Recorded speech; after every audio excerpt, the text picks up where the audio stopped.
सरकार का जो विजन है विकसित भारत बनाना है 2047 तक, हम तो जरूर उसको अचीव कर पाएंगे। ये उसकी दिशा में एक पहला बहुत अहम कदम है। GIFT City can be a good gateway for inbound investment.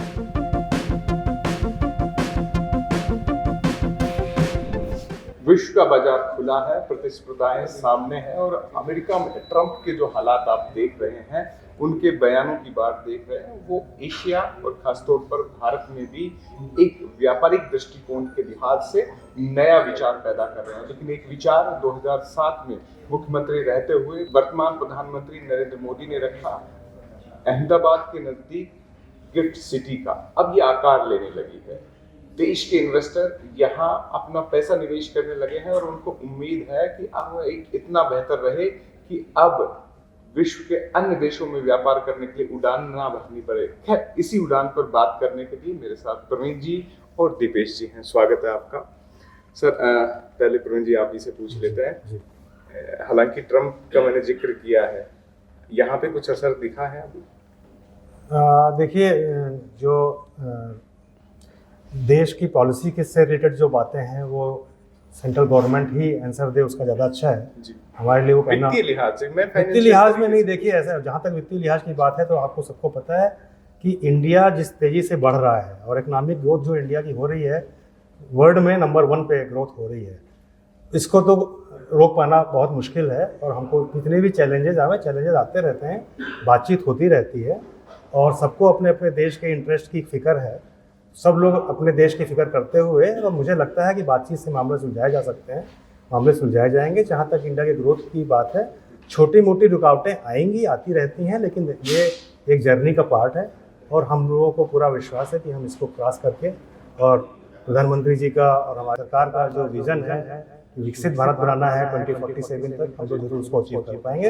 ये उसकी दिशा में एक पहला बहुत अहम कदम है और हम लोग कंट्रीब्यूट करेंगे। जी बिल्कुल। इसी से जुड़ा हुआ छोटा सा सवाल और था कि जापान को हमने पीछे छोड़ा, अब 4 या 3 देश हैं जिनमें अब प्रतिस्पर्धा कड़ी है और मुकाबला हम चाह रहे हैं कि अब जल्द से जल्द हम उन 2 प्रमुख देशों में आए जिनकी अर्थव्यवस्था के लिहाज से मजबूती है।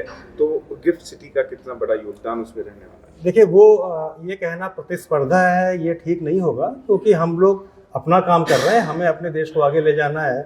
उस प्रोसेस में कोई आगे है कोई पीछे है, उससे हमको फ़र्क नहीं पड़ता। हमारे देश के लिए, हमारे नागरिकों के लिए अच्छा रहन सहन हो, उनका डेवलपमेंट हो, उनकी ग्रोथ बढ़े, उनकी आय बढ़े, हम उसमें काम कर रहे हैं। हमको इससे फ़र्क नहीं पड़ता है कि कौन 3 पे है, कौन 4 पे, हम क्या है। हम तो वो नंबर तो आते आते रहते हैं, हम ऊपर जा रहे हैं। उस प्रोसेस में कोई नीचे जा रहा है तो उतना हमारे हाथ में नहीं है। और इसका सबसे बड़ा ये है कि जैसा कि आपको हम लोगों ने बताया कि 2 एम थे। एक तो ये है कि जो भी बाहर जा रहा है सर्विसेज या हमारा पैसा, उसको हम वो वातावरण यहाँ पे दें जिससे कि लोग यहीं पे आकर पैसा लगाएं। और दूसरा कि इंडिया की ग्रोथ स्टोरी में, जो कि इतनी तेज़ी से बढ़ रही है, इतना उसका ग्रोथ हो रहा है, तो कोई भी अच्छा इन्वेस्टर जो है वर्ल्ड ओवर, वो इंडिया की ग्रोथ स्टोरी में पार्टिसिपेट करना चाहता है। अगर वो नॉर्मल रूट से जाता था, उसको थोड़ा टाइम लगता था। हमने वो इकोसिस्टम यहाँ पे दिया है, जैसा कि प्रधानमंत्री जी ने भी कहा था जब वो यहाँ आए थे हमारे उद्घाटन में, एक हमारी जो बिल्डिंग बन रही है उसके शिलान्यास में, कि उनका विज़न है कि gift city should become the gateway for inside and outside India. जो पैसा बाहर आ रहा है से अंदर आ रहा है उसके लिए, और जो इंडिया से बाहर जा रहा है उसके लिए। तो उस दिशा में हमारा पूरा प्रयास है और जो हमारा 5 साल करीब पूरा होने को आ गया है, तो उसको अगर मैं देखूं तो मेरे हिसाब से मैं काफ़ी सेटिस्फाइड हूं कि हम काफ़ी अच्छे तरीके से काम कर रहे हैं। दीपेश जी, मैं मारवाड़ की तरह राजस्थान से हूँ, वहाँ कहते हैं जो दिखता है वो बिकता है, और अब तो दिखने भी लग गई है गिफ्ट सिटी। क्या लगता है अभी भी कितनी संभावनाएं और लोगों के लिए हैं जो अब सोच रहे हो कि हाँ, अब यहाँ और पैसा लगाया जा सकता है? आई थिंक पैसे लगाने से भी ज़्यादा इम्पोर्टेंट है ये देखना कि इंडिया की रिक्वायरमेंट्स क्या है। जैसे बात हुई कि इंडिया का इकोनॉमी इतना ग्रोइंग है, 6 to 7% प्रोजेक्शन सबने दिए हैं, और वो अगर हम उसको अचीव करना है तो हमको क्या चाहिए? एक है कैपिटल आपको इंफ्रास्ट्रक्चर में चाहिए, सस्टेनेबल फाइनेंस में चाहिए। तो जैसा अभी बात हुआ कि gift city can be a good gateway for inbound investment, कि जो इंडिया में जो पैसा आने हैं वो गिफ्ट सिटी से आएंगे, जो आज दुबई से आते हैं, मॉरिशस से आते हैं, सिंगापुर से आते हैं, तो उसका एक इनवर्ड मिनी हांगकांग बनने वाला है। ये मिनी हांगकांग बन सकता है, जैसे आप देख रहे हैं इसको कि एक इम्पोर्टेंट फाइनेंशियल सेंटर के हिसाब से उभर रहा है। एक छोटा सा सवाल आ जाता है, जब भी बात होती है मुंबई की, माया नगरी की, तो फाइनेंशियल कैपिटल वही है, लेकिन अब नई बात होने लग गई है कि अब तो भाई अहमदाबाद का आसपास का एरिया, गिफ्ट सिटी का एरिया, वो कैपिटल हब बनेगा। नहीं, आई थिंक ये कंपैरिजन सही नहीं होगी, बिकॉज आप जो बात कर रहे हैं, मुंबई ऐसे इंडिया का डोमेस्टिक फाइनेंशियल सेंटर है और रहेगा, बिकॉज इतना सारा फाइनेंशियल एक्टिविटीज़ वहाँ से थ्राइव हो रहा है और it's a very thriving city. तो I don't think GIFT City और मुंबई में ऐसा कोई कंपैरिजन और कंपटीशन है। आपका कंपटीशन क्या है? गिफ्ट सिटी का कंपटीशन दुबई से, सिंगापुर से, मॉरिशस से, ये जो बिजनेस अपने बाहर गए उसको वापस लाने के लिए गिफ्ट सिटी प्रयास कर रहा है। जो मुंबई में है वो वैसे भी गिफ्ट सिटी में नहीं आ सकता है, तो वो वैसे दोनों का कंपैरिजन नहीं है।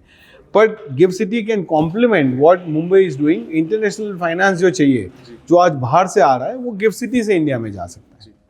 तो क्या माने, 5 साल की उपलब्धि को कैसे लेते हैं?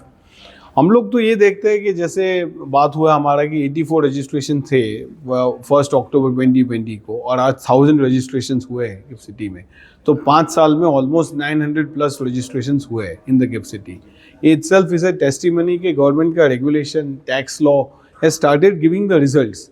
तो आगे हम देखेंगे कि अगर 29 टावर्स में इतना वाइब्रेंसी दिख रहा है गिफ्ट सिटी में, और 41 हो जाएंगे, तो ऑलमोस्ट 70 बिल्डिंग्स गिफ्ट सिटी में होंगे।